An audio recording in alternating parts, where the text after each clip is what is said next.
Buonasera da Sicilia 24, i titoli del telegiornale.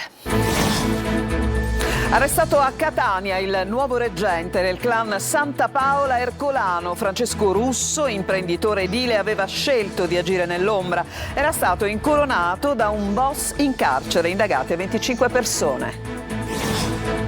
Si allunga la lista dei probabili favoreggiatori di Matteo Messina Denaro dopo la scoperta dell'ennesimo covo a Mazzara del Vallo, indagate altre 6 persone. Dall'autopsia i probabili chiarimenti sulla morte della donna trovata impiccata in una casa vacanze a Fondachello nel Catanese. Qualche ore prima aveva litigato con il marito. Un vorticoso giro di denaro dietro il fallimento pilotato del complesso turistico Torre Macauda. Sciacca, 6 indagati per bancarotta e sequestro beni per 30 milioni.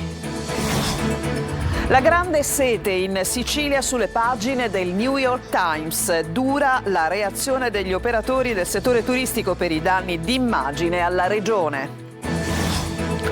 Alla scoperta dell'isola Ferdinandeo, un tesoro sommerso nel canale di Sicilia. Mare Vivo filma la biodiversità.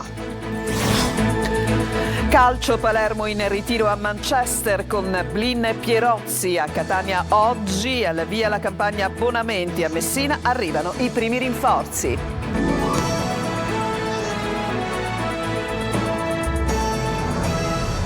Bentrovati, arrestato a Catania il nuovo reggente di Cosa Nostra in città, ma sono stati anche indagati i suoi luogotenenti. Dal carcere il boss ergastolano Mario Ercolano continuava a impartire ordini e a indicare i nuovi capi dei clan, appunto Santa Paola Ercolano. Ma sentiamo Adelaide Barbagallo.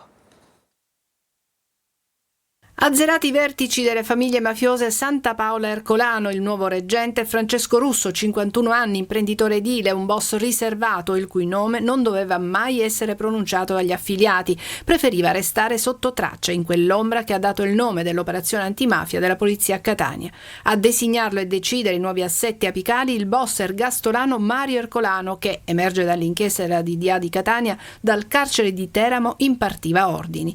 Le indagini del servizio centrale operativo e della squadra mobile confermano la pericolosità dei Santa Paola Ercolano e come le stesse siano espressione di un unicum criminale. 23 gli arresti, 18 in carcere, 5 ai domiciliari, obbligo di dimora per altri 2 indagati. Tra gli arrestati Salvatore Mirabella e Cristian Paternò, luogotenenti di Russo. Si è toccato, come dire, il cuore dell'organizzazione mafiosa Santa Paola Ercolano e quindi il risultato è assolutamente di grande importanza. I 2 assi portanti degli Ercolano non erano mai venuti meno, da una parte il gruppo della stazione, dall'altro quello di Cibali, guidati da Carmelo Strano e Carmelo Fazio. Una mafia violenta i cui nuovi vertici erano sempre più pronti all'uso delle armi. Lo stesso Russo, uscendo la sua riservatezza, ha gabbizzato un uomo per avergli mancato di rispetto.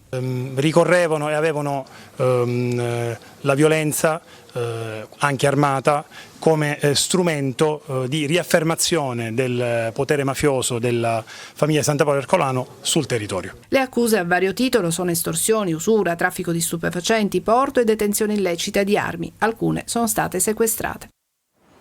E si allunga la lista degli indagati che avrebbero favorito la latitanza del boss Matteo Messina Denaro. Dopo la scoperta dell'ennesimo covo a Mazzara del Vallo finiscono iscritte nel registro degli indagati altre 6 persone. Alcune di queste sono proprietari di garage e appartamenti utilizzati dal boss e dalle amanti. Laura Spanò.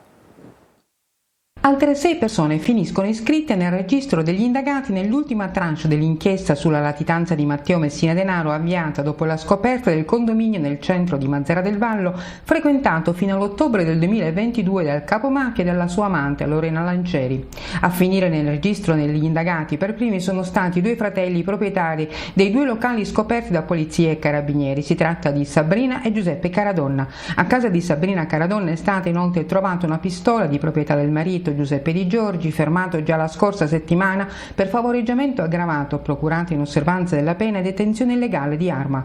La pistola aveva la matricola contraffatta che corrisponde all'arma di un carabiniere dell'Adia di Trapani che è stato già interrogato nei giorni scorsi. Il fermo di Di Giorgi è stato nel frattempo convalidato. La presenza del boss nel condominio di via Castelvetrano a Mazara è stata accertata da polizia e carabinieri nel corso delle complicate verifiche effettuate dopo la sua cattura a Palermo, confrontando anche gli spostamenti dell'auto nella disponibilità di Messina Denaro, analizzando i suoi tabulati telefonici e le immagini della videosorveglianza nell'ambito di altra indagine effettuata dalla polizia sempre legata alla cattura del boss.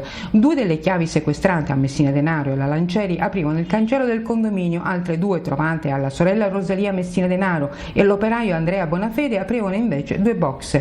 In uno dei garage, tra loro collegati, c'era un materasso, nell'altro era stato ricavato un appartamento che secondo gli investigatori sarebbe stato un covo di fortuna usato all'occorrenza da Messina Denaro. Nello stesso condominio poi un appartamento sarebbe stato frequentato invece dalla maestra Laura Bonafede, l'altra donna sentimentalmente legata al boss in atto detenuta, che avrebbe fornito l'indirizzo dell'immobile in alcune pratiche della scuola. I proprietari della casa sono tra gli indagati. Ed è ancora un giallo, il ritrovamento di una donna impiccata in una casa di villeggiatura a Fondachello nel Catanese. Sarà l'autopsia a dare le prime risposte. Emanuela Corsi. È un giallo la morte di una donna di 30 anni trovata impiccata ieri mattina nel bagno di una casa di villeggiatura preso in affitto con il marito e i 2 figli. Siamo a Fondachello, frazione marinara di Mascali. La coppia, residente a Catania, aveva preso in affitto questo appartamento all'interno di un residence sul lungomare per trascorrere 10 giorni di vacanza. Era stato il compagno a chiamare la proprietaria dell'immobile una settimana prima per chiedere la disponibilità della casa. Quando è che avrebbero dovuto lasciarla? Venerdì. Ma era la prima volta che venivano in questo appartamento? Oppure... Sì. Quindi lei non li conosceva? Completamente. Qui a Fondachello nessuno conosce questa coppia e i pochi vicini non vogliono parlare. Secondo una prima ricostruzione, la sera precedente alla morte, la donna avrebbe avuto una lite con il compagno che poi si è allontanato dall'abitazione lasciandola sola. Il ritrovamento sarebbe avvenuto nella tarda mattinata di ieri. Non è ancora chiaro chi abbia dato l'allarme e con chi erano i bambini. Io ho visto urla di persone che piangevano perché hanno visto questa cosa che è capitata praticamente. Erano 2 uomini? Sì, di mattina sì. Più o meno che ora era? Messo mezzogiorno, quando me ne sono accorto io. Quindi qualcuno, in questo caso il marito, ha trovato la moglie e è sceso giù. Presumibilmente non so se sia il marito perché era un uomo più grande e un ragazzo. Sul corpo della donna sarebbero presenti vari ecchimosi incompatibili con la presunta impiccagione. La procura etnea ha disposto l'autopsia sul corpo della trentenne che chiarirà le cause della morte. Il compagno della donna, che l'ha vista per ultimo, è stato sentito per diverse ore dai carabinieri in caserma come persona informata sui fatti. Gli inquirenti al momento non escludono alcuna pista. A Catania prima picchia la moglie in presenza dei figli minorenni, poi la minaccia di morte, le dice ti uccido a colpi di pistola. Protagonista dell'aggressione un uomo di 36 anni che è stato arrestato e posto ai domiciliari da agenti delle volanti della questura di Catania. La polizia era intervenuta dopo la richiesta di aiuto della donna al 112. La donna è stata soccorsa e medicata. La vittima ha riferito che il marito diventava particolarmente irascibile quando appunto faceva uso di sostanze stupefacenti. Un vorticoso giro di denaro dietro il crack del complesso turistico Torre Macau da Sciacca per distrarre milioni di euro e sottrarli al fallimento. 6 indagati e il sequestro di beni per 30 milioni. Sentiamo Maglio Viola. Uno schema ben organizzato dietro il crack milionario di Torre Macauda, noto complesso turistico alberghiero dell'Agrigentino, passato di mano 3 volte negli ultimi anni e in un caso rilevato sempre dalle medesime persone dopo un'asta giudiziaria. Lo hanno scoperto i finanzieri del Gico di Palermo insieme a quelli di Sciacca che hanno sequestrato l'intera struttura e altri beni per un valore complessivo di oltre 30 milioni di euro e notificato 6 ordinanze interdittive ad altrettante persone. 5 sono imprenditori e consulenti accusati a vero titolo di associazione associazione per delinquere, bancarotta fraudolenta, riciclaggio, autoriciclaggio, corruzione e tentata truffa aggravata per l'ottenimento di fondi pubblici, una sesta è un avvocato sospeso dall'attività legale. Dietro al crack non ci sarebbero soltanto la distrazione dei fondi, ma anche la corruzione di un pubblico ufficiale e l'uso di finanziamenti per il turismo.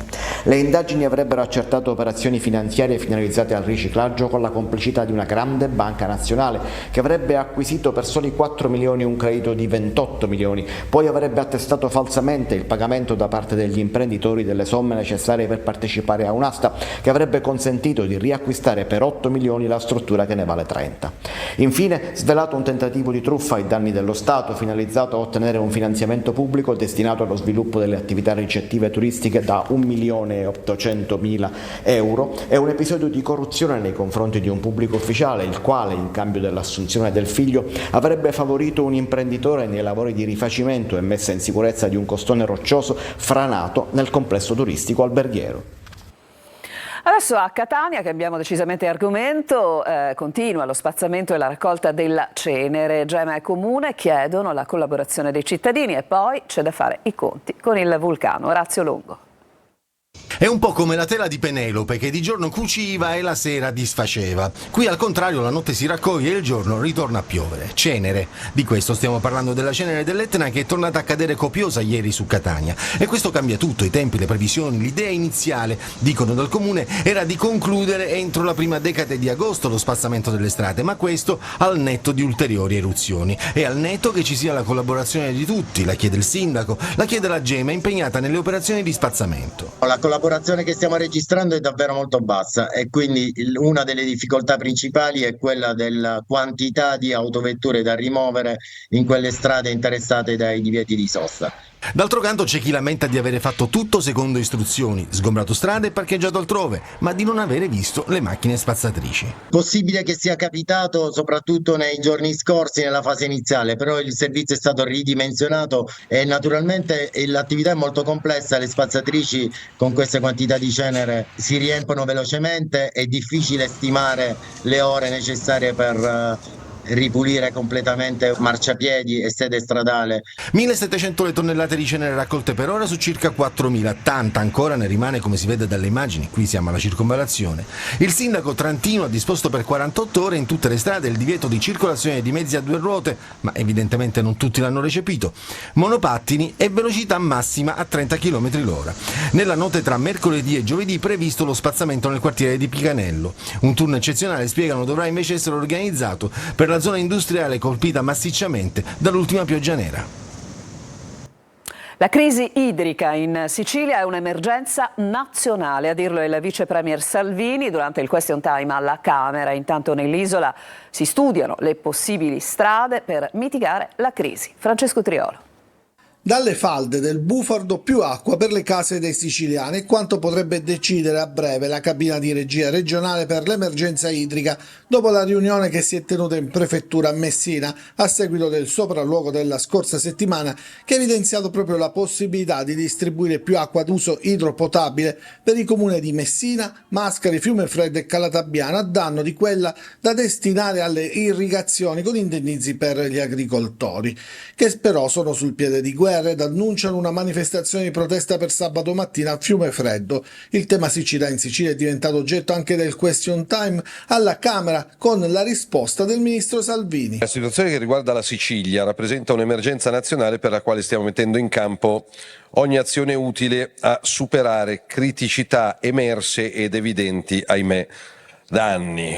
Ricordo gli ultimi interventi. Il Consiglio dei Ministri il 6 maggio scorso ha deliberato per la durata di 12 mesi la dichiarazione dello stato di emergenza di rilievo nazionale, stanziando per i primi urgenti interventi 20 milioni di euro.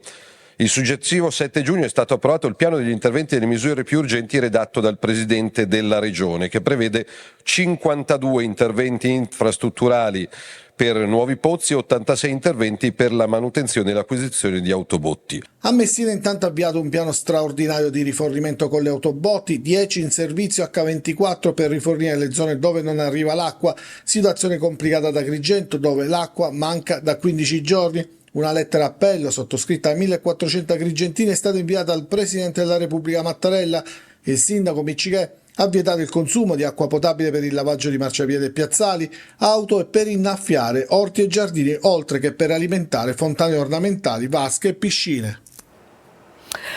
E la crisi idrica in Sicilia finisce dopo la CNN anche sulle pagine del New York Times, che appunto scrive della grave emergenza, raccontando la crisi nei campi ma anche quella del turismo, con la dura reazione degli operatori del settore. Il servizio. Non solo disagi. La grande sete in Sicilia rischia di far danni anche al turismo e di mettere in cattiva luce l'isola nel mondo. L'emergenza approda sul quotidiano americano New York Times, che racconta la crisi con un titolo alquanto pesante. Dopo aver perso i raccolti, l'isola teme di perdere anche i turisti, scrive il giornale. Il quotidiano americano ha anche ascoltato il dirigente generale della Protezione Civile siciliana. Siamo costretti a sacrificare i danni all'agricoltura, ha detto Salvo Cocina, ma dobbiamo cercare di non far danni anche al turismo, perché si peggiorerebbero ulteriormente le cose. Ma se il ministro Santanchè su X, l'assessore Amata in varie interviste locali negano che il problema siccità abbia ricadute sul turismo, gli operatori sono di opinione inversa. Alcuni piccoli bed and breakfast hanno dovuto ritirare stanze dal mercato oppure indirizzare i clienti ad altri hotel, ha detto al Times Francesco Picarella, che è responsabile di Federal Belchi ad Agrigento. A suo avviso però hanno creato più danni gli articoli di giornali che hanno parlato di turisti in fuga a causa dell'assenza di acqua che non la siccità in se stessa. Le prenotazioni sono calate significativamente dopo la pubblicazione di queste notizie, ha detto, provocando un intervento della regione siciliana per salvare la stagione turistica. Ma adesso l'articolo del New York Times potrebbe fare ulteriore danno in questo senso. Nessuno nega il dramma della siccità in Sicilia, ma inaridire anche il turismo quasi colpevolizzandolo, come fa il New York Times, aggiunge danno al danno per la Sicilia, commenta sempre su X la ministra del turismo Daniela Santanchè. 30 milioni di fondi del PNRR saranno utilizzati per bonificare la discarica di Contrada Zuppa Mazzarrà Sant'Andrea nel Messinese. È stato deciso nel corso di una riunione al Ministero dell'Ambiente e della Sicurezza Energetica. La Sicilia continua ad essere terra rossa, terra di incendi. Lo conferma anche il report di una associazione ambientalista, Fenice Verde, nella nostra isola. Gli incendi dolosi superano il 78%. Marco Gullà. Era il 24 luglio dell'anno scorso e in Sicilia, in particolare nella zona occidentale, si susseguivano diversi roghi, tutti dolosi. 1 o 2 giorni di inferno con danni e vittime. A distanza di un anno, poco è cambiato. La nostra isola continua ad essere terra di incendi, come testimonia anche un report dell'associazione ambientalista Fenice Verde, che si basa sui dati del sistema europeo di informazione sugli incendi boschivi. Ebbene, la Sicilia è colpita drammaticamente più di altre regioni d'Italia. Incendi che, secondo l'associazione, per il 78% hanno sempre origine dolosa. Un altro dato decisamente significativo è che a mezzanotte ci sono più incendi che nel pomeriggio. Il tutto perché di notte l'intervento scatta a rilento e i roghi possono propagarsi incontrollati fino all'alba. Un'isola sempre meno verde e che addirittura brucia più di tutto il sud della Spagna. Il confronto con le altre regioni è davvero impietoso. Dati scoraggianti, preoccupanti, il tutto ad un anno da quei tragici giorni in cui la Sicilia fu incendiata in diverse parti, soprattutto nel Palermitano, con le colline che bruciavano e 3 morti a causa delle fiamme. E prima di fermarci, una notizia dalle agenzie. La Procura di Termini Imerese ha chiesto l'incidente probatorio alla GIP per valutare le condizioni di Giovanni Barreca, l'uomo accusato insieme alla figlia e a Sabrina Fina e Massimo Carandente di avere ucciso la moglie Antonella Salomone e i figli Kevin ed Emanuele nella villetta di Altavilla Milicia durante il rito di liberazione dal demonio. Si dovrà eseguire una perizia psichiatrica dunque per valutare le condizioni di Barreca e per capire se al momento degli omicidi era incapace di intendere e di volere. Noi ci fermiamo, c'è una pausa e torniamo tra poco con la missione di Mare Vivo all'isola Ferdinandea. A tra poco.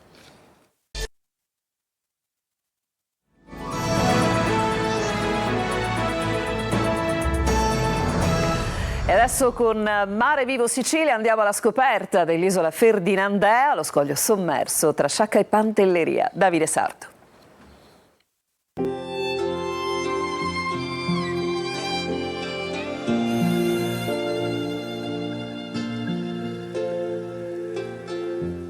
Eccola sul fondo del mare, l'isola Ferdinandea, un isolotto di origine vulcanica apparso per pochi mesi al largo di Sciacca e poi scomparso tra i flutti, tra la delusione di tanti, anche degli imperi che se la contendevano.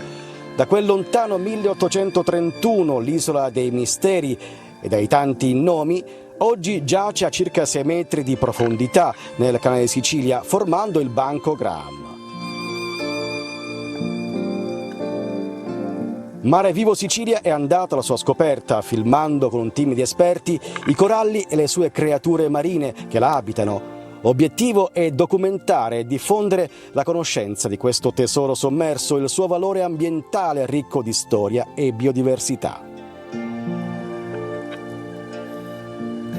Grazie a questa immersione, con queste riprese più che altro, ci consentirà di far visionare, far fare un'immersione subacquea virtuale soprattutto alle scolaresche, per parlare dell'isola Ferdinandea, del mare che c'è di fronte al nostro territorio. E ancora oggi vi è chi attende che spunti di nuovo dal mare. E dopo queste immagini suggestive ci fermiamo ancora in chiusura il calcio con le siciliane al lavoro, in campo e sul mercato. A tra poco.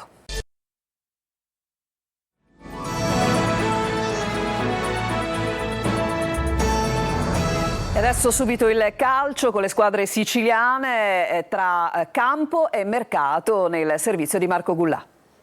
Ritiro fase 2, il Palermo è a Manchester dove affinerà la preparazione in vista dei primi impegni ufficiali in programma ad agosto. In queste immagini vediamo i primi allenamenti del rosanero nel centro sportivo del Manchester City, una casa del calcio all'avanguardia. Mercato, Blin e Pierozzi sono rosanero, ma il DS De Santis lavora anche su altri tasselli per dare un volto nuovo anche al centrocampo. Cessioni, Damiani al Pescara e Fella alla Cavese, Bro, Devetac sono rimasti a Palermo e bisognerà trovargli presto una sistemazione. Nedelciaro e Graves invece andranno via solo davanti a un'offerta congrua.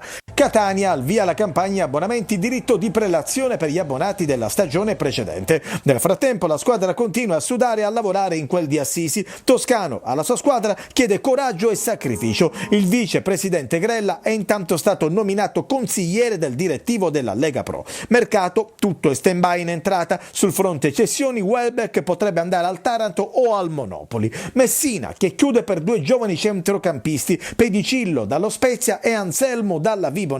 Ufficiale anche Ortisi. Trapani, dopo Marino e Bifulco, preso anche il giovane attaccante Moie. A Quadro invece passa al Siracusa. Ed è tutto, il telegiornale finisce qui, grazie per l'attenzione, buona serata.